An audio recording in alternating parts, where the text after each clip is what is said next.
Union News, the 15th of January 2023. Welcome to Union News, the weekly podcast giving news of the labour and trade union movement in the UK. This week, TUC vows to fight government's anti-union legislation. Scottish Teaching Union warns of strike action. Union leaders warn of doom loop for the UK economy. Lecturers at 150 UK universities to strike, and 100,000 civil service workers to strike on 1st of February.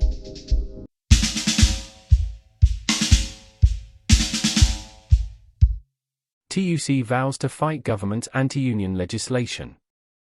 The government's proposed anti-union legislation, which plans to introduce new laws in the coming weeks, is a direct attack on the fundamental right to strike to defend pay, terms and conditions. It would force workers to work, even if they democratically vote to strike, and could result in their dismissal if they refuse. The TUC has vowed to fight the new strike curbs every step of the way through Parliament and the courts, and argues that the plans are unworkable and likely in violation of international law. The TUC plans to hold a national Protect the Right to Strike Day on February 1st, and is calling on the public to show support for workers taking action to defend their pay and conditions, and to protect the fundamental right to strike.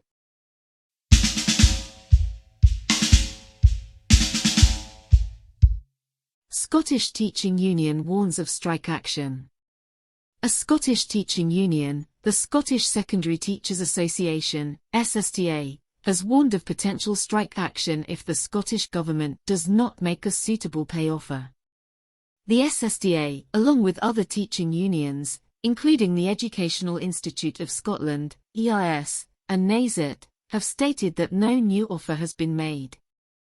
The EIS has already confirmed that it will go ahead with 16 consecutive days of strike action starting on Monday. SSDA's General Secretary, Seamus Searson, criticizes the government and COSLA for causing disruption to pupils' learning and giving unnecessary worry to parents, and calls on them to take responsibility and resolve the pay dispute. The union will meet next week to discuss new strike dates.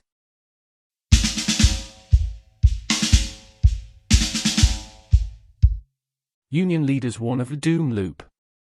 Trade union leaders are warning that the economy is entering a doom loop due to the decision to hold down workers' pay, as the latest figures show a decline in GDP growth. The Office for National Statistics, ONS, reported that while the economy unexpectedly grew by 0.1% in November, GDP contracted by 0.3% over the 3 months to November. The economy also declined by 0.3% in the third quarter of 2022, and the country would enter a technical recession if there is another fall in the final quarter of the year. TUC General Secretary, Paul Novak, states that people's living standards have already decreased and that the falling GDP rate is now putting jobs and businesses at risk. He argues that the government needs to have a plan for getting the economy back to growth, and that workers need more spending power to help the UK recover.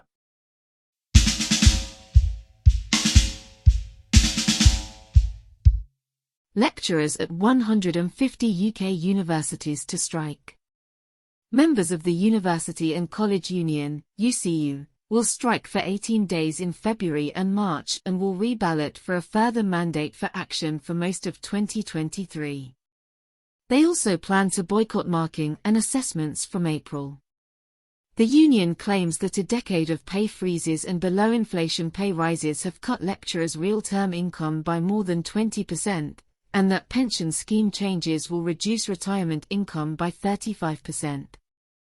Employers have proposed a pay increase of 4 to 5%, which the lecturers rejected at a meeting with the Universities and Colleges Employers Association, UCEA, on Wednesday. The lecturers want a pay increase in line with current inflation, which in December stood at 10.7%.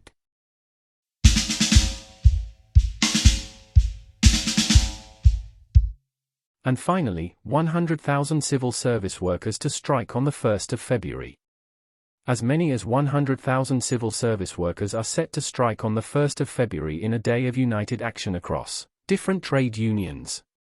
Pat Harrington of Solidarity Union said that the strike is an opportunity to unite and escalate all the strikes over pay and jobs.